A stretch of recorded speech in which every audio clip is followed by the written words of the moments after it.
Selamat malam Ibu, perkenalkan nama saya Juan Prima Marojaan Agustinus Malau dengan NIM 1020240008, Prodi Sarjana Terapan Manajemen Informasi Kesehatan tingkat 1.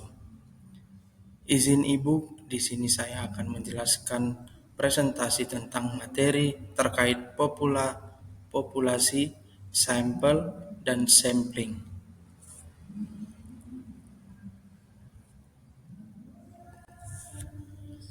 Populasi. Pengertian populasi dalam penelitian merupakan suatu hal yang sangat penting karena ia merupakan sumber informasi. Para ahli memiliki definisi yang sedikit berbeda antara satu dengan yang lain, tetapi pada prinsipnya memiliki substansi yang sama. Misalnya, A. Nasir mendefinisikan populasi sebagai kumpulan dari individu dengan kualitas serta ciri-ciri yang ditetapkan. Populasi dalam Idriantoro dan Supomo mendefinisikan populasi sebagai sekelompok orang, kejadian, atau segala sesuatu yang mempunyai karakteristik tertentu. C. Cooper dan Emory mendefinisikan populasi sebagai a total collection of elements about which we wish to make some inferences. Yang keempat, Ari dan kawan-kawan mendefinisikan populasi sebagai all members of well-defined class of people, events, or objects, atau semua anggota kelas orang, peristiwa, atau objek yang didefinisi dengan baik. Secara umum, populasi dapat diklasifikasikan dalam 3 jenis, yaitu yang pertama berdasarkan jumlah populasi, yang kedua berdasarkan sifat populasi, dan yang ketiga berdasarkan perbedaan lain. Populasi berdasarkan jumlahnya terbagi dua, yaitu yang pertama populasi terbatas dan yang kedua populasi tak terbatas. Populasi berdasarkan jumlah. Populasi terbatas atau populasi terhingga, yakni sumber data yang jelas batas-batasnya secara kuantitatif karena memiliki karakteristik yang terbatas. Jumlah pasien rawat inap di rumah sakit umum daerah X selama bulan Januari 2024 sebanyak 1.200 orang dengan karakteristik dirawat inap minimal 1 hari, usia di atas 18 tahun, dan memiliki rekam medis lengkap. Dengan karakteristik populasinya jelas berjumlah 1.200 pasien. Waktu terbatas Januari 2024, karakteristik spesifik rawat inap, usia dan data lengkap. Cocok untuk penelitian statistik atau audit rekam medis. Populasi berdasarkan jumlah yaitu populasi tak terbatas atau populasi tak terhingga, yakni sumber data yang tidak dapat ditentukan batas-batasnya, sehingga tidak dapat dinyatakan dalam bentuk jumlah secara kuantitatif. Misalnya, seluruh pasien yang pernah menggunakan layanan rekam medis digital di Indonesia. Karakteristiknya tidak jelas kapan dimulai dan sampai kapan berlangsung, termasuk pasien masa lalu, sekarang, dan yang akan datang. Tidak bisa dihitung secara kuantitatif. Biasanya digunakan dalam kajian konseptual atau pengembangan sistem jangka panjang. Populasi homogen adalah populasi yang unsurnya memiliki sifat yang sama, sehingga tidak perlu dipersoalkan jumlahnya secara kuantitatif. Populasi seperti itu banyak dijumpai dalam ilmu pengetahuan alam sebagai ilmu eksakta. Misalnya, seluruh berkas rekam medis pasien rawat jalan anak di rumah sakit X yang ditulis oleh sistem digital yang sama dalam periode 1 minggu. Karakteristiknya, semua berkas dibuat dengan format dan sistem elektronik yang seragam. Jenis pasien sama, yakni anak-anak. Metode pencatatan sama, yakni elektronik, dan template seragam. Karena homogen, cukup diteliti sebagai untuk mewakili keseluruhan. Selanjutnya, populasi berdasarkan sifatnya yaitu populasi heterogen adalah populasi yang dalam unsurnya terdapat sifat variasi sehingga ada batasan baik secara kuantitatif maupun secara kualitatif.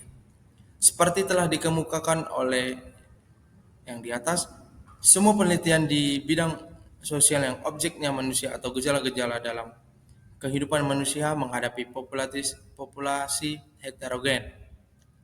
Manusia sebagai objek adalah makhluk yang unik dan kompleks, terdiri dari individu-individu yang bervariasi dalam arti berbeda satu dari yang lain dalam banyak hal atau aspek. Misalnya, seluruh pasien yang berkunjung ke RSX dalam 1 bulan meliputi pasien rawat jalan, rawat inap, IGD, berbagai usia dan penyakit, serta berkas rekam medis manual dan digital. Karakteristiknya bervariasi: jenis layanan, IGD, rawat inap, rawat jalan. Pasien usia yakni variasi pasien yakni usia, jenis kelamin, diagnosis. Variasi sistem pencatatan yakni ada yang manual dan ada yang digital. Karena heterogen, perlu pengambilan sampel yang mewakili semua kelompok agar hasil penelitian valid. Yang selanjutnya, populasi berdasarkan perbedaan yang lain. Pertama, populasi target adalah populasi yang ditentukan sesuai dengan yang tertera dalam masalah penelitian. Misalnya, seluruh pasien diabetes mellitus yang berkunjung ke puskesmas sekota Bandung selama 2024. Ini adalah kelompok yang secara ideal ingin diteliti. B. Populasi survei adalah populasi yang terliput di dalam penelitian yang sedang dilaksanakan. Pasien diabetes mellitus yang berkunjung ke 10 puskesmas di kota Bandung yang memiliki sistem rekam medik elektronik dan bersedia sebagai responden, merupakan bagian dari populasi target yang terjangkau dan tercakup dalam survei aktual. Yang selanjutnya, sampel.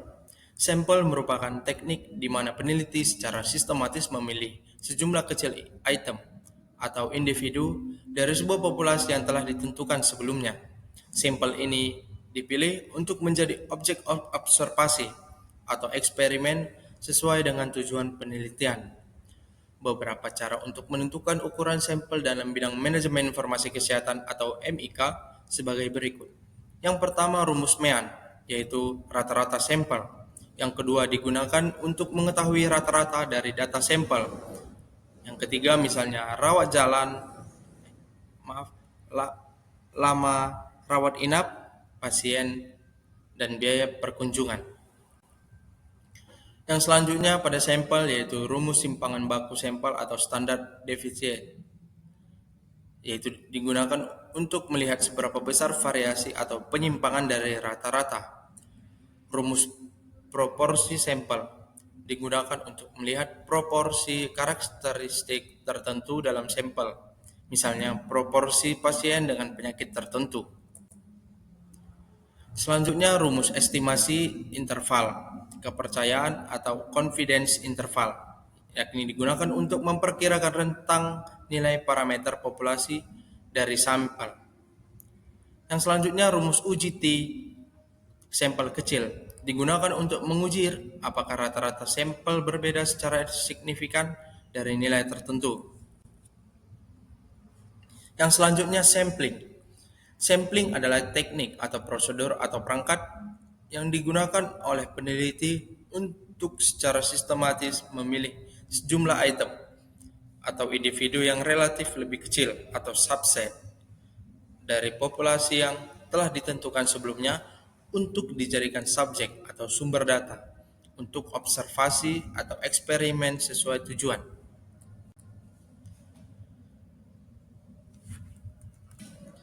Yang selanjutnya, alasan pemilihan sampel.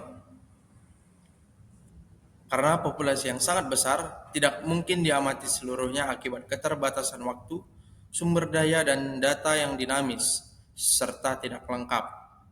Yang kedua, homogenitas atau kesamaan variansi dalam populasi. Karena variabel dalam populasi homogen, Sebagian kecil anggota populasi sudah cukup mewakili keseluruhan, sehingga tidak perlu mengamati semua unit.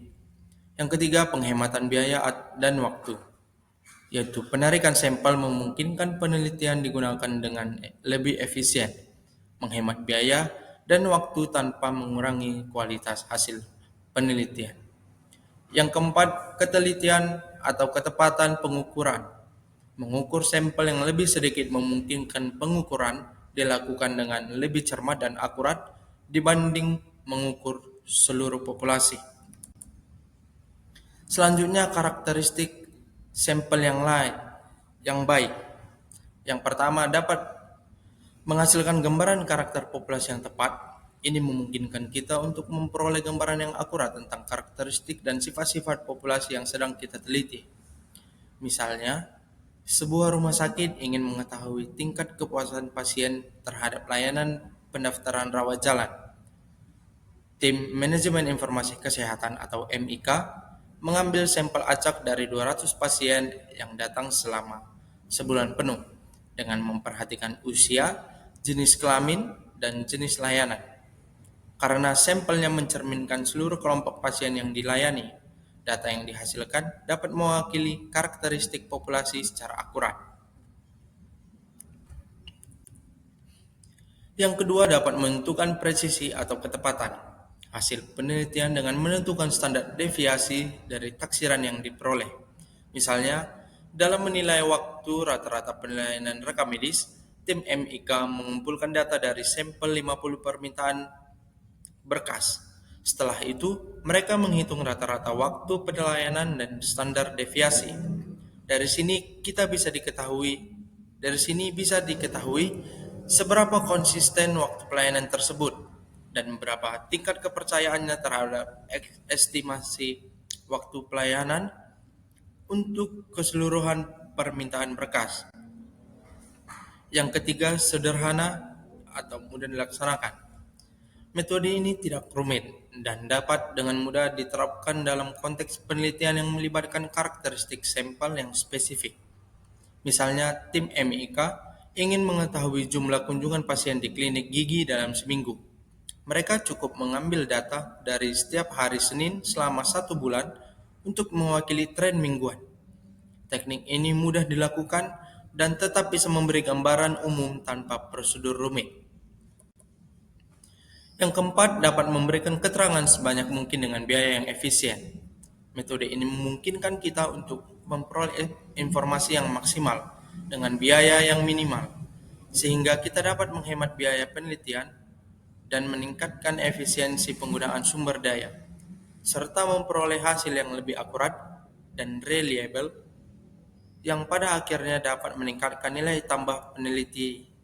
Misalnya, untuk menilai penggunaan rawat inap, tim MIK mengambil sampel data penggunaan tempat tidur dari 3 bangsal atau anak, bedah, dan penyakit dalam saja daripada seluruh rumah sakit. Dengan jumlah sampel terbatas, mereka bisa tetap memperoleh data utilisasi yang relevan tanpa harus memeriksa seluruh unit, sehingga hemat waktu dan biaya. Yang selanjutnya, kesalahan yang bisa terjadi, yaitu yang pertama, variasi acak atau sampling error. Variasi acak merupakan sumber kesalahan sampling yang paling umum dijumpai. Sebagai contoh, tim MIK ingin mengetahui rata-rata waktu pelayanan rekam medis di rumah sakit. Mereka mengambil 1 sampel minggu penuh, tapi secara kebetulan minggu tersebut bertepatan dengan minggu tenang setelah libur panjang, sehingga jumlah pasien sedikit dan proses pelayanan lebih cepat dari biasanya. Akibatnya, rata-rata waktu pelayanan yang diukur tidak mewakili kondisi sebenarnya, karena minggu yang dipilih tidak mencerminkan populasi waktu secara acak dan merata. Selanjutnya, kesalahan yang disebabkan salah spesifikasi dalam survei konsumen. Hal ini juga umum terjadi dalam survei pemilihan konsumen, dengan contoh survei mengenai kepuasan terhadap pelayanan aplikasi antrian online. Pendaftaran pasien hanya dilakukan pada ibu rumah tangga yang mengunjungi puskesmas pagi hari, dan tidak mencakup karyawan atau pasien yang mendaftar lewat aplikasi di malam hari. Akibatnya, tidak semua pengguna aplikasi terwakili, sehingga hasil survei menjadi tidak menyeluruh dan tidak menggambarkan seluruh kelompok pengguna layanan. Selanjutnya, kesalahan yang bisa terjadi yaitu kesalahan penetapan responden, yaitu sumber kesalahan tambahan dalam survei sampel adalah disebabkan oleh kesalahan penetapan responden dari beberapa anggota sampel. Sebagai contoh, tim survei MIK menghubungi pasien untuk menanyakan tingkat kepuasan terhadap layanan IGD. Namun, karena banyak pasien sibuk atau tidak menjawab telepon, maka responden diganti dengan anggota keluarga pasien yang tersedia. Akibatnya, data yang terkumpul berasal dari orang yang bukan pengguna langsung layanan dan bisa jadi persepsinya beda, menyebabkan hasil survei menjadi tidak valid. Selanjutnya, faktor yang mempengaruhi ketetapan jumlah sampel. Yang pertama, tingkat homogenitas anggota populasi. Artinya, manakala anggota populasi cenderung atau bersifat homogen, maka jumlah sampel kecil pun sudah dapat dipertanggungjawabkan untuk mewakili populasi. Dan sebaliknya, makin heterogen, maka diperlukan jumlah sampel yang lebih banyak. Yang kedua, presisi-presisi yang diharapkan peneliti, yaitu makin besar presisi yang dikehendaki peneliti, maka diperlukan sampel yang lebih besar. Presisi adalah derajat perbandingan hasil yang didapat dari sampel dengan hasil yang didapat dari populasi yang secara statistik dikenal adanya standar error, atau dengan lebih barangkali tingkat keakuratan yang dikehendaki peneliti dalam menggambarkan hasil penelitian. Yang selanjutnya, faktor yang mempengaruhi penetapan jumlah sampel yang ketiga, yaitu rancangan analisis data penelitian. Jumlah sampel harus menjamin bahwa data yang diperoleh akan dapat dianalisis dengan rancangan analisis data, baik secara deskriptif maupun analisis statistik. Yang keempat, ketersediaan dana, waktu, dan tenaga penelitian. Kendala seperti ini kadang-kadang menjadi pertimbangan utama. Namun bagi para peneliti, hal ini diharapkan bukan merupakan kendala yang sangat menentukan, apalagi bagi peneliti-peneliti pemula. Sebagai petunjuk, kiranya beberapa buku acuan telah menyebutkan pedoman tentang jumlah sampel ini. Yang terakhir, langkah yang terakhir di dalam penentuan sampel penelitian adalah menentukan teknik pengambilan sampel penelitian. Misalnya, penelitian ingin mengetahui efektivitas pelatihan pengisian form BPJS, maka digunakan teknik random sampling dari daftar nama petugas administrasi di 10 puskesmas wilayah Jakarta Timur agar lebih representatif. Terima kasih. Demikian pemaparan presentasi tentang sampling yang saya sampaikan.